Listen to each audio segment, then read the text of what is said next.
Congratulations, champions. Thanks, Bill. John, overview, please. Oh, you're wet. Yeah, I know they dumped something on me. Okay, let's move this. You can hold that, Nick. You deserve it. Well, first off, like I said, I want to congratulate Mississippi State for a great season. Whenever you play for a national championship and you lose, we've been there. It's a pretty empty feeling, and it shouldn't be, but it is. And, you know, I want to congratulate Coach Cohen and his staff for a great season. So proud of our program, players, coaches. This is for the UCLA baseball family. Coach Adams, Coach Reichel, Dan Guerrero, all the people that have been meaningful to this program for many, many years, certainly before I got there. And it's an honor and a privilege to be the coach at UCLA.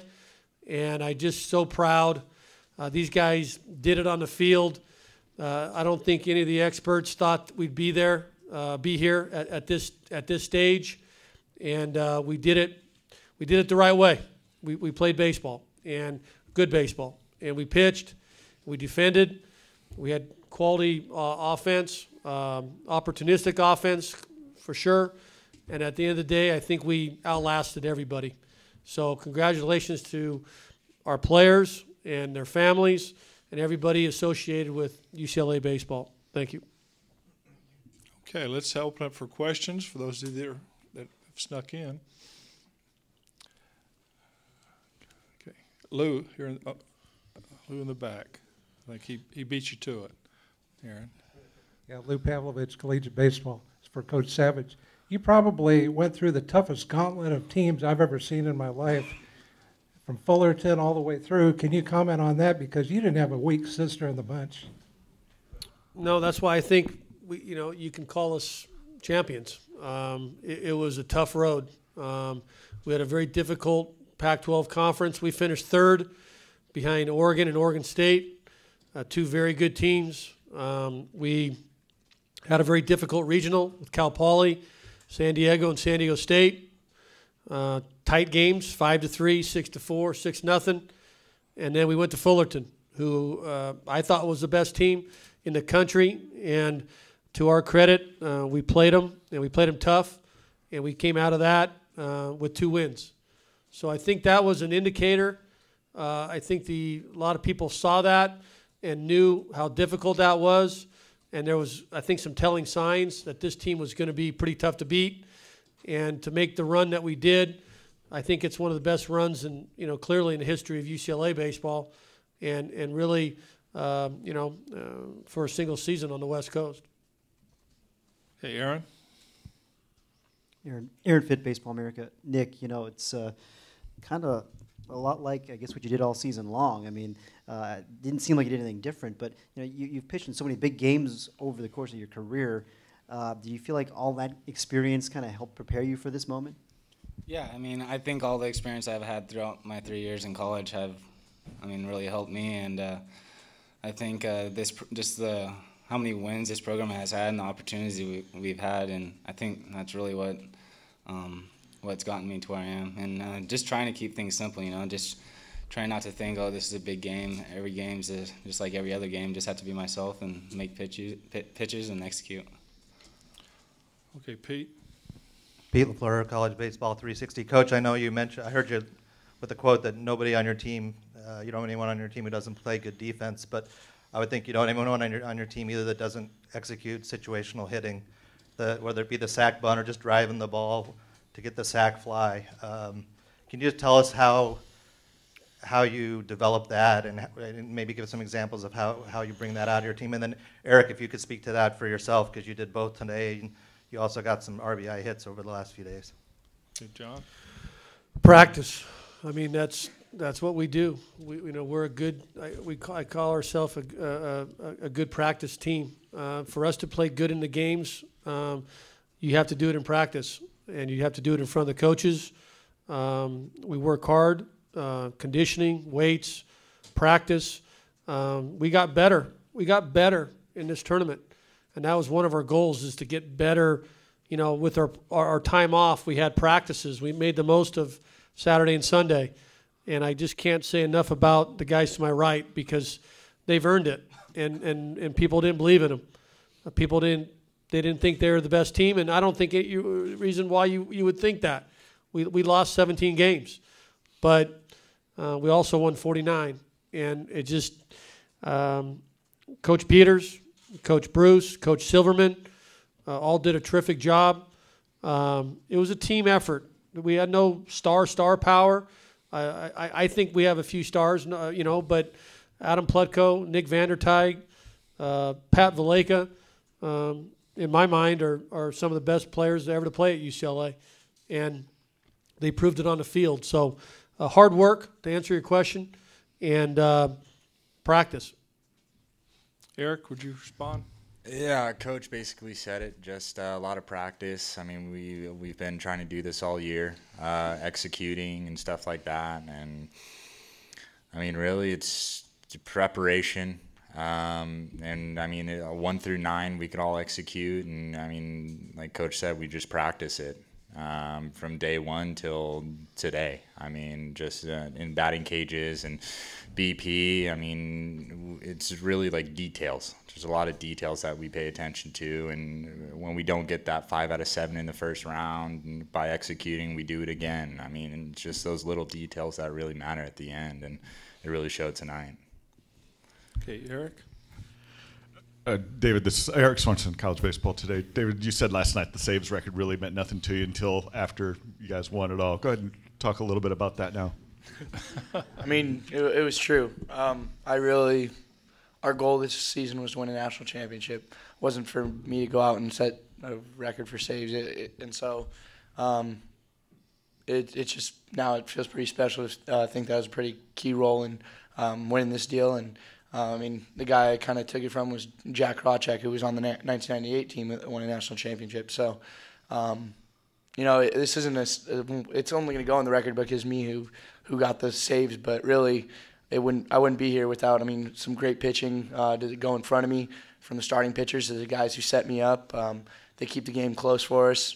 Defense behind me that makes not only great plays for me, but keeps runs under control. So, and we play a lot of tight games. We aren't too explosively offensively, but we win a lot of games because we do execute. So, it's going to say my name, but it really is a team deal, because I wouldn't be here without the guys to my left. So.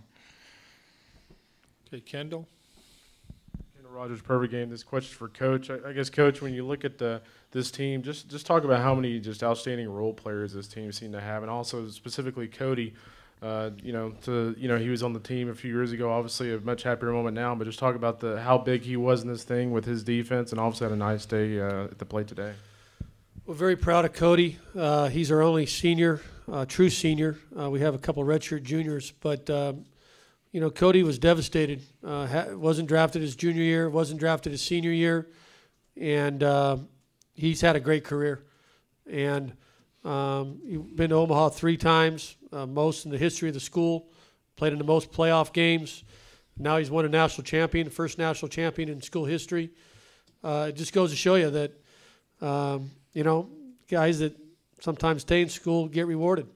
You know, everybody wants to sign, and you know, I think it's a great story. There's a lot of stories up here. David Berg was a walk-on. Nick Vander had Tommy John his senior year. Eric Filia was the all-time hit leader in South Orange County. And then you had Cody Regis, who's a 4-year player at UCLA. So we have roles. They embrace their roles. And what can you say? They're the best team playing. Right here. Sean Ryan, College Baseball Insider. For any of the players, or for all the players, you guys said it was a goal to win a national championship. And when did it become kind of a realistic goal? At one point during the season, did you say this is a reality? Was it in the tournament? Did it come somewhere else along the way? Nick, why don't you start, and we'll go that way with it. Well, before the season even started, I remember we had weightlifting right the very first day, and we went to the national championship board in the weight room, and he showed us all the national championships, and went to baseball, and there was none.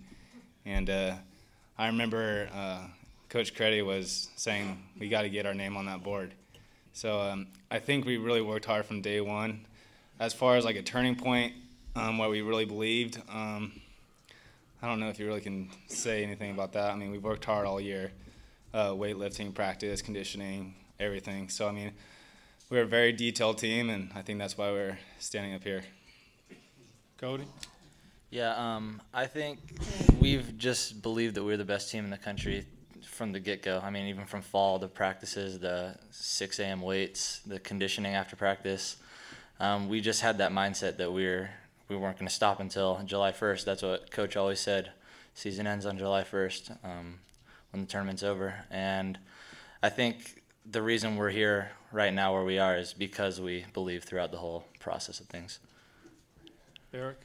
Yeah, I mean, our core of captains just really told the young guys and everybody that we had a chance of succeeding this whole year. And I mean, they led by example in the weight room and at practice, and we really just, the whole team just really paid attention to details. I mean, by cleaning the bus to, I mean, those little things matter, absolutely. But our preparation really just played a huge role into this. And I mean, when it came to reality was, I mean, today.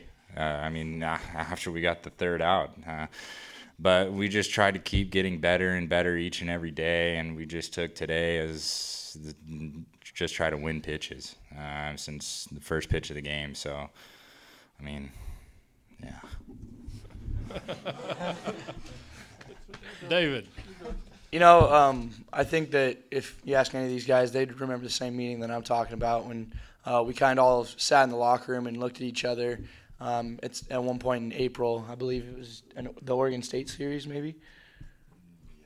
I don't remember the exact game, but it was in April, and we'd gone through a little bit of a rough patch, and I mean the bats weren't going, and it kind of felt like, hey, we're not really doing, we're not achieving what we could, and we weren't really sure we were putting our all into everything that we did. So we sat in that meeting, and we looked each other in the eye, and we made that commitment to each other that. Hey, we have a chance to do something special here. You look around this room, there's tons of talent. There's tons of hardworking guys. There's a lot of intelligent guys who know how to get it done. And our captains just got us together and told us that if we didn't turn it around now, we could really let a great opportunity go to waste. So after that meeting, you could really just see it kind of a spark where every single detail, we really put 100% into everything we did. We paid attention to the smallest of things. Eric said cleaning the bus, and you all laughed, but hey, we take that as seriously as anything we do, because when you don't pick each other up, when you don't make sure that you're covering every detail, that's when you can get bit. And so I think that was what made our team great, was that we covered the details, and I think it was that meeting that really was a turning point. Even though it wasn't actually when we believed we were good enough to do it. We knew we were good enough to do it the whole time, but I think it was that point where we really turned it around, and that's what got us here today. Okay, Eric. Coach Eric Swanson, college baseball today. 3 years ago when you were here, I asked you about your influences from Coach Wooden and Gary Adams, but I forgot to ask about Mike Gillespie. Did you hear from him or anything like that here in the past few days, and just what has his influence been on your career? I mean, I can't say enough for what Coach Gillespie's done for me and my family.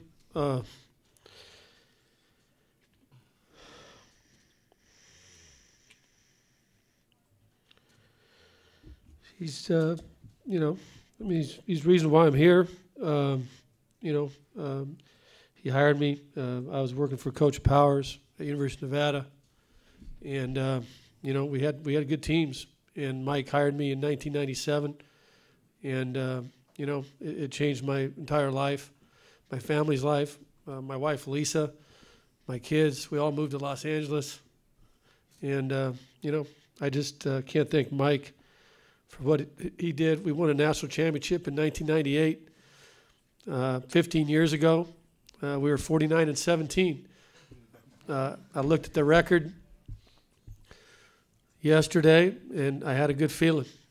We were going to end up with the same amount of wins and the same amount of losses. I knew the game wasn't going to be 21-14, thank God.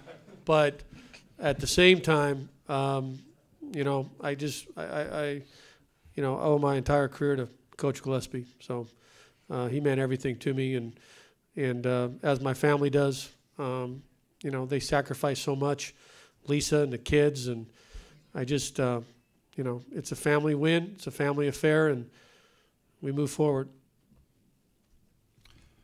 Okay, any more questions for our champions? You get one of these with real diamonds, you know. Yeah. You heard that, Dan, right? Real diamonds? That's a guy right over there, baby. Huh? It's real diamonds. Congratulations. Thank you, guys. Thanks, Go celebrate. Thank you. Thanks, man. Appreciate it.